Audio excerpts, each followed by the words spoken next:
every man, woman, and child lives under a nuclear sword of Damocles, hanging by the slenderest of threads, capable of being cut at any moment by accident or miscalculation or by madness.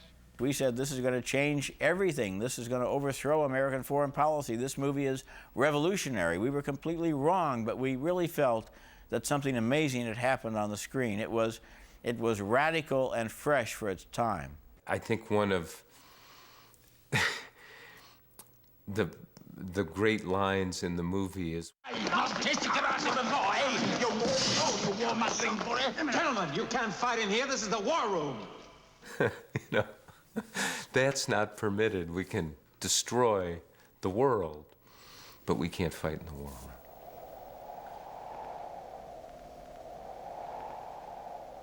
Stanley had a strong feeling that there was a great possibility that there could be an accident, there could be an overthrow of Russia, that some maniac might start World War III. Now, I want you to transmit Plan R for Robert, to the wing. Plan R for Robert. Is it that bad, sir? Looks like it's pretty hairy. Yes, sir. Stanley is the type of a person that when he takes an interest in something, he learns all about it and eventually becomes as astute and as knowledgeable about that subject as people who are professionals in that area. So that's an example of what you said, that people thought of Stanley as having an obsession about a subject and therefore leading to the making of a film. Released in 1964, Dr. Strangelove is and remains a politically significant and relevant film. It was not, however, born in a vacuum or in the nether regions of a writer's imagination. The apocalyptic events portrayed are a clear and present byproduct of dangerous times. Oh, hell. Are the Russians involved, sir? During the 7 years I was secretary, 24 hours a day, 365 days a year, we were facing the threat of Soviet movement against the West in some fashion that we might have to respond to with military action. And I'll give you an illustration. In September of 1961, a few months after President Kennedy had been inaugurated, the Soviets tried to take West Berlin away from NATO. At the end of World War II, Berlin, which was in the East German bloc, which was controlled by the Soviets, had been split in two parts, East and West. The eastern part was under the control of the Soviets. The western part was under control of NATO. And in September or October of 61, the Soviets sought to take West Berlin and incorporate it in the Soviet sector. We couldn't possibly accept that. And therefore, I won't go into the details, but therefore we responded, trying to avoid military action, but very quickly having to add to our supply convoys that were crossing East Germany a military escort. And then the Soviets instructed the East Germans to prevent a militarily escorted NATO convoy from crossing East Germany that we had a right to cross to supply West Berlin from doing so. And at that point, I called General Norstad, who was the Supreme Allied Commander in Europe, to Washington and said, look, Larry, they did A, we did B, they did C, we did D. How's this going to evolve? He said, well, they'll do E, we'll do F, they'll do G. And I said, what do you do then? He said, well, I guess we'll have to use nuclear weapons. Now, that was September 1961. That's not Cold War, that's close to hot war. Dr. Strangelove was not a movie, but a metaphor for the reality of this time, which to me was not an abstraction. And McNamara is right, it was hot. It was so hot. We don't realize how hot it was. What scared me was the threat that the world was going to end. And we read in Life magazine about building a bomb shelter in the backyard, and my dad refused to build a bomb shelter on the grounds that if everybody was going to die, what would be the use of surviving? And we had those drills about get under your desk because the bomb is coming, because the Soviet Union is going to attack. We hide on the desk like that was gonna keep us. A little metal and wood desk that was gonna keep us safe from atomic and nuclear bombs. But that's what we were told. It was always present and dangerous as hell. You know, maybe it was a kind of hell. In order to guard against surprise nuclear attack, America's Strategic Air Command maintains a large force of B-52 bombers airborne 24 hours a day. Each B-52 can deliver a nuclear bomb load of 50 megatons, equal to 16 times the total explosive force of all the bombs and shells used by all the armies in World War II. Based in America, the Airborne Alert Force is deployed from the Persian Gulf to the Arctic Ocean, but they have one geographical factor in common. They are all 2 hours from their targets inside Russia. Americans and Soviets were, in equal measure, living with daily doses of fear, paranoia, and macho warmongering. To survive, a common strategy was launched to keep the other side at bay.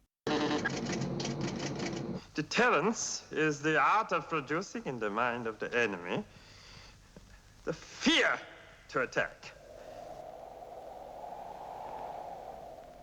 In the late 50s and the early 60s, the Soviets built up a very large conventional military force, that is to say, a military force without nuclear weapons, in Europe. They had been putting political pressure and other pressures on the West, and the presumption was that at some point they might use that large conventional military force to attack Western Europe. And the U.S. forces that were stationed there to help protect Western Europe. And therefore, the U.S. had adopted a policy under the Eisenhower administration of deterrence. Some call it a big bang for a buck, meaning that NATO believed, rightly or wrongly, that it could not develop a conventional force sufficiently strong to deter the initiation of a conventional military attack by the Soviets against NATO. And the only way that attack could be prevented, the attack by a Soviet conventional force, would be for NATO to acquire nuclear weapons using the U.S. forces to confront a Warsaw Pact conventional attack with a nuclear response. That was NATO's stated policy at the time. And it was done in order to lead the Soviets to conclude they should never initiate a conventional attack. That's what was called the deterrent policy. The deterrent policy involved confronting a Warsaw Pact conventional attack with a nuclear response that would be so great as to inflict unacceptable damage on the Warsaw Pact and therefore lead them to conclude ahead of time they should never initiate. How much of a nuclear deterrent is it if we're all deterred by being killed, so nobody is left alive? In that case, what have we actually deterred? Nuclear deterrence did not make sense. But what was the alternative? And seeing there were none, it seemed to make sense. The titanic buildup of devastating weaponry, known as the arms race, continued for decades, nearly bankrupting treasuries and diverting resources from more beneficial pursuits. Events, claimed many observers, were rapidly spinning out of control. For more than a year, ominous rumors had been privately circulating among high-level Western leaders that the Soviet Union had been at work on what was darkly hinted to be the ultimate weapon, a doomsday device. The doomsday machine? What is that? A device which will destroy all human and animal life on Earth. All human and animal life? The hypothetical doomsday machine in the movie? Well, you know, people talked about that seriously. Afraid I don't understand something, Alexei. Is the Premier threatening to explode this if our planes carry out their attack? No, sir. It is not a thing a sane man would do. The doomsday machine is designed to trigger itself automatically. But surely you can disarm it somehow? No, it is designed to explode if any attempt is ever made to untrigger it. Automatically? Ah, it's an obvious commie trick, Mr. President. We're wasting valuable time. Look at the big boy. They're getting ready to clobber us. In a sense, though we literally didn't have it, the whole system amounted to that, didn't it? Mandrake, do you recall what Clemenceau once said about war? No, I didn't think I do, son, no. He said war was too important to be left to the generals. When he said that, 50 years ago, he might have been right. But today, war is too important to be left to politicians. They have neither the time, the training, nor the inclination for strategic thought. I can no longer sit back and allow communist infiltration, communist indoctrination, communist subversion, and the international communist conspiracy to sap and impurify all of our precious bodily fluids.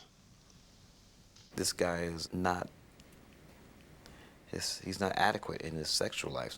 And there's always been this theory, correlation between, you know, penis and the gun and the bomb. So if you're not getting none, you're more apt to be a warmonger.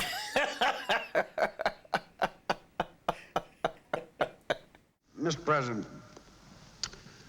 about 35 minutes ago, General Jack Ripper, the commanding general of Burleson Air Force Base, issued an order to the 34 B-52s of his wing, which were airborne at the time, as part of a special exercise we were holding called Operation Dropkick. Now, it appears that the order called for the planes to attack their targets inside Russia. The planes are fully armed with nuclear weapons with an average load of 40 megatons each. I think we're always close because of an accident, a mistake, somebody crazy in the system. And it's astonishing we didn't blow ourselves up, that there wasn't one glitch in the system, one crazy General Ripper that would have done something. General Turgidson, I find this very difficult to understand. I was under the impression that I was the only one in authority to order the use of nuclear weapons. That's right, sir. You are the only person authorized to do so. And although I hate to judge before all the facts are in, it's beginning to look like General Ripper exceeded his authority. There are various kinds of accidents that could happen. Misunderstanding of commands, misjudgment, miscalculations about dangers, misreading of information that a Soviet attack was underway. We had many false radar readings and other readings of Soviet attacks caused by a host of phenomenon, physical and other phenomenon. So there was always that danger that what we thought was a Soviet attack, which we would wish to respond to before it landed. The Soviet missiles took roughly 30 minutes to fly from Soviet Union to the US, and we believed we would have warning after about 15 minutes of flight, and therefore we would have 15 minutes to launch. And today, we have something on the order of 6,000 strategic warheads, of which roughly 2,000 are deployed ready to launch on 15 minutes. And you may have a misreading of what's happening, and that's one of the greatest dangers. It started with Stanley saying that he had come across this book by Peter George, which was everything that you could want in a great suspense, dramatic presentation of the thermonuclear dilemma. We were convinced that we had a very exciting piece. We actually took some trade ads that was going to be our next picture. Clearly, the Cold War and the possibility of a nuclear accident and retaliation were no laughing matter, except to Stanley Kubrick. We had kidded around when it got late at night when we were playing around with the serious screenplay about what would it be like if this thing was a comedy. And we would have lots of laughs about the humor that's sort of inherent in this situation. But we felt we had a good thing in a serious picture, and we thought we better not mess with don't get off a winner. Shortly after helping to secure financing for the film, James Harris, with Kubrick's blessing, left the partnership to pursue a directing career of his own. Kubrick began to attack the script from a provocative angle. I don't like the look of this, Fred. It wasn't long after where Stanley called me and he said, "You remember we talked about the possibility of doing this as a comedy?" And my heart sunk, because I really felt that leave Stanley alone for 10 minutes and that he's going to ruin his career and he's going to make a terrible mistake. I mean, this is what I really felt, is that now I start really feeling guilty that I should never have left, look, I mean, my God, supposing this thing turns out to be like a catastrophe. That is precisely the idea, General. That is precisely the idea. Stanley told me that he couldn't think of a better way to express the whole thermonuclear dilemma, that it was so crazy and it was so insane, that the best way to do it would be as a satire. The Air Force hated this whole story, and hated the results of this movie, too. I'm beginning to smell a big, fat, commie rat. It's not just sort of satirical. It is outrageous. Now then, Dmitri, you know how we've always talked about the possibility of something going wrong with the bomb. I don't think it's too important to really decide if it's a satire or just a black comedy. It's a little bit of both. And it's also just sort of a story out of the headlines rotated in the direction of the inevitable logic of stories like that. If you have machines that can set the end of the world into motion and cannot be called back, then that's a fact, whether it's funny or not. And in this movie, it's kind of funny and it's kind of not. Films like that really, even though I wasn't aware of it though, subconsciously told me that you could have serious subject matter and at the same time inject humor in it. You ought to see it sometime. It's a sight. A big plane like a 52 room. It's jet exhaust frying chickens in the barnyard. Yeah, but has he got a chance? Has he got a chance? Hell,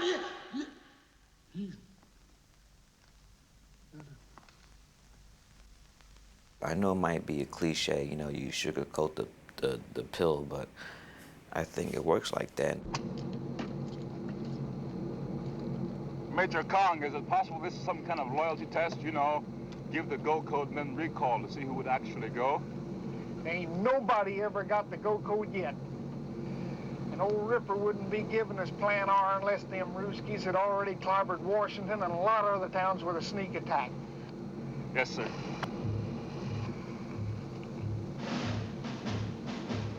Well, boys, I reckon this is it. Nuclear combat toe-to-toe with the Ruskies. What's interesting in the movie is the rationality of, well, we're going to attack with a few weapons, or it turns out one got away, so we might as well go all in and use everything. If, on the other hand, we were to immediately launch an all-out and coordinated attack on all their airfields and missile bases, we'd stand a damn good chance of catching them with their pants down. Hell, we got a 5-to-1 missile superiority as it is. We could easily assign 3 missiles to every target and still have a very effective reserve force for any other contingency. And there is a kind of sick, crazy logic to that, and that's the problem. The stated NATO policy and the stated U.S. policy with respect to nuclear weapons was we would initiate their use in the event of some conventional military force action by the Soviets or Warsaw Pact against the West. That would have been disaster. It But that was the stated public policy. I stated we would conform to NATO policy. The presidents did. But I went to President Kennedy after I'd had time to begin to learn something about nuclear war or the risk of nuclear war, the dangers of nuclear war. And I said to the president, Mr. President, this is the U.S. stated policy. This is the stated NATO policy. Never, never, never follow that. There's no way, after roughly 1960, certainly after 61, there's no way the U.S. could initiate a strike against, a nuclear strike against the Soviet Union without stimulating the Soviets to respond with a strike that would bring unacceptable damage on the U.S. And what do I mean unacceptable damage? Well, probably the killing of millions, destruction of communications. As the time went by, it got worse and worse and worse. But even early in the administration, initiation by the U.S. of a strike against the Soviets, given the fact that we had huge advantage in terms of numbers. At the time of the Cuban Missile Crisis, as I remember, I thought we had a 17-to-1 numerical advantage. But at that point, and that was October 62, I did not believe, under any circumstances, we should initiate a nuclear strike against the Soviets.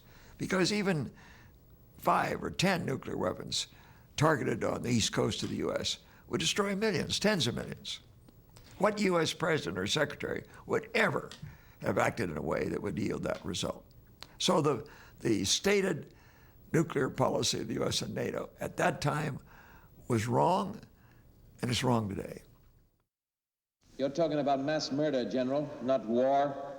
Mr. President, I'm not saying we wouldn't get our hair mussed, but I do say no more than 10 to 20 million killed, tops, depending on the breaks. There are no acceptable losses. Look at what happened after the terrorist attacks, 9/11, 3,000 people killed. I mean, if it had only been 300 or if it had been 30,000. So I think there's no acceptable level, particularly when you're talking about civilians. I can't conceive of acceptable losses in connection with a nuclear attack. These weapons were large weapons. We know that a very small nuclear weapon, 15 kilotons, at Hiroshima killed, as I remembered, 80,000, 85,000, something like that. These weapons, on average, were at least 20 times that in terms of destructive power. I can't conceive of any president or secretary of defense being willing to accept 100,000 or 500,000 U.S. dead in connection with any military initiative that he could avoid. At the very end, Dr. Strangelove, excited by the idea of world destruction, rising from his wheelchair, raising his arm and saying, "Monsieur has been lost!" At that point, Stanley cut the film. And I think that was a wise decision. There was a sequence after that in which the denizens of the war room, the president, his military advisors, the security people, the Russian ambassador, all engage in a custard pie fight. Where, in other words, the whole thing had been reduced to absurdity, where the nations were fighting with the day's lunch. Pie fights are not very funny. Although it might be funny for one person to be hit with one pie, by the time it escalates into a pie fight, it's kind of like a chase scene in a modern thriller. We've seen it done so many times that it's only a technical exercise. And the last shot was the President of the United States and the Russian ambassador, covered in custard pies, going patty cake, baker's man, and it was something very upsetting and sad and funny. It was a very emotional ending. But at the end, when they put it together and had a look at it, Stanley Kubrick wasn't very happy about it, neither was Peter. They just didn't think it worked. That would have been a right-angle diversion from the true through line of the movie, which is to the inevitable and inexorable logic of the fact that the world is going to end with this mushroom cloud and presumably with a worldwide nuclear holocaust. And it would have stayed, except that Columbia Pictures were horrified and thought it would offend the presidents. family. One of the shots showed the president being hit in the face by a cream pie. And I think it's George C. Scott who says, "Gentlemen, our beloved president has been cut down in his prime." And of course, the film had to open after the assassination of Kennedy in Dallas. So there were good reasons for not putting that sequence on at the end of the film, but the film works brilliantly. I think Strangelove is still relevant because the basic point still applies. We have still in this world a machinery of nuclear destruction that will kill us all. You could go through the characters in Strangelove and look at the Bush administration and say, yeah, this is this guy, this is this guy. Rumfeld's in that movie, Cheney, I mean, all those guys, you know, and sad to say, you know, we haven't evolved. I would not relate, you know, the characters in the movie to specific, I mean, there are traits that some of them have and so forth, but anyone I have ever dealt with at the high level of national government and interviewed about this is taken it very, very seriously. I think you could also see parallels between this film and people in the Eisenhower administration, the Johnson administration, the Kennedy administration, all administrations. You see these powerful positions, these men, sometimes women like Mrs. Rice, that with their decision, millions of people can be killed. And you wonder, how did this idiot, how did this moron, how did this imbecile get in this position? And people die because these guys want to go to war.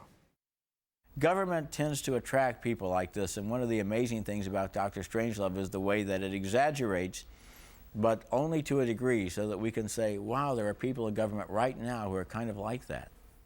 The movie's a metaphor for an era that we think is over, but it's not over, because the weapons aren't gone. I think we live in a very dangerous time now because the Non-Proliferation Agreement, Non-Proliferation Treaty, which prevented the proliferation that President Kennedy feared lay ahead, has been very successful. But now it's falling apart. North Korea has withdrawn from it.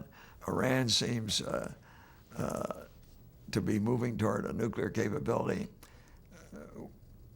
It's inconceivable to me that we can deal with the North Korean problem, North Korea being almost certainly building nuclear weapons today. It's inconceivable to me we can deal with that with a military action. We must engage in diplomacy.